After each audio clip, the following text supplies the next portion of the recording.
안녕하세요. 아나운서 이나은입니다. 올바른 공공언어를 소개하고 세대 간 소통의 다리를 놓는 맛있는 우리말. 오늘은 우리 삶에서 빼놓을 수 없는 주제죠. 일과 직업에 관련된 말들 준비했습니다. 공공언어 바로 쓰기. 방송에 등장하는 새로운 단어들, 이해하기 어려울 때가 많은데요. 그래서 이해하기 쉽게 다듬은 말들 소개합니다. 공유 경제가 확산되면서 새롭게 등장한 근로 형태, 긱워커가 있죠.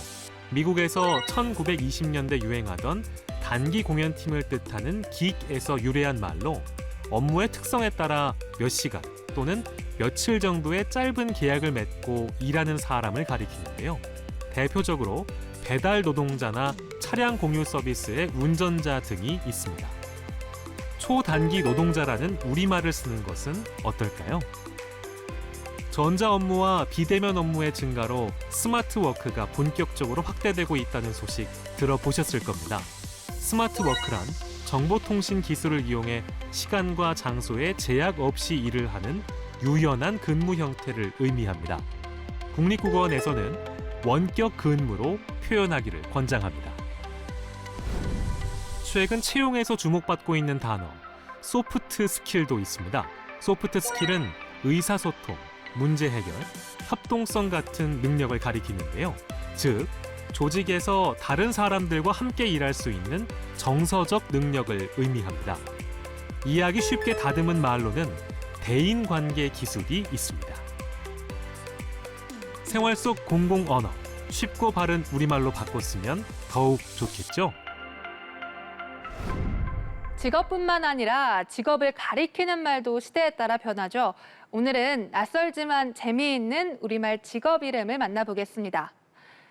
동산밭이, 이 생소한 단어는 어떤 직업의 이름일까요? 정답은 원예사입니다. 채소, 과일, 화초를 심고 아름답게 가꾸는 일을 직업으로 삼는 사람을 가리켜 동산밭이라고 하는데요. 작은 산이나 숲 등을 이르는 동산에 어떤 물건을 만들어내는 장인을 뜻하는 우리말 전미사, 밭이가 붙어 만들어진 단어입니다. 하지만 원예사나 정원사라는 한자어가 주로 사용되면서 지금은 잘 쓰이지 않는 우리말 표현이 됐습니다. 익숙하긴 하지만 직업과는 거리가 멀어 보이는 이 단어, 보자기는 어떤 일을 하는 사람을 가리킬까요? 지금의 해녀와 같은 의미의 우리말입니다.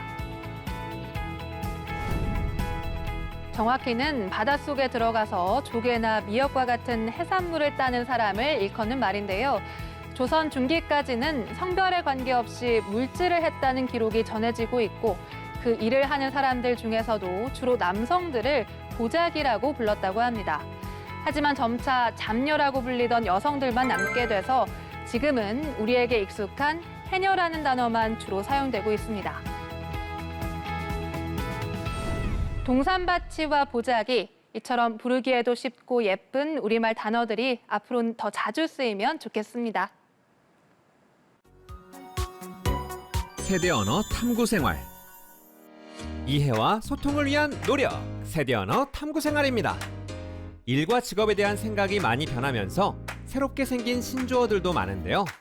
오늘은 그중에서 셀러던트라는 단어에 대해 한번 알아볼까요?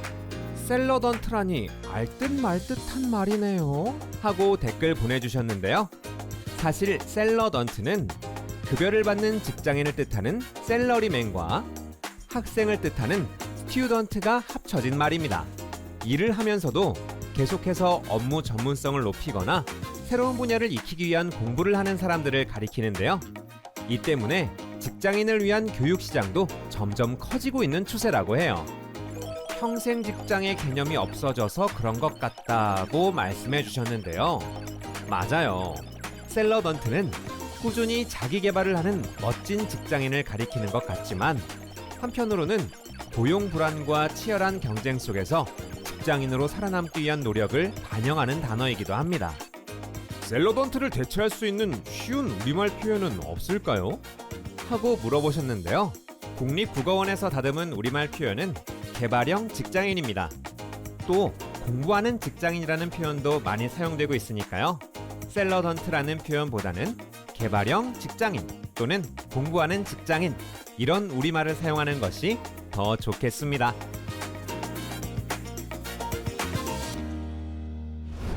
운김이라는 순우리말이 있습니다. 여럿이 한창 함께 일할 때 우러나오는 힘을 이르는 말인데요. 마음이 맞는 사람들과 함께 할 때는 어려운 일도 척척 해낼 수 있는 운김이 생겨나곤 하죠. 옆에서 든든한 힘이 되어주는 동료들에게 다정한 인사 한마디 건네보는 것은 어떨까요?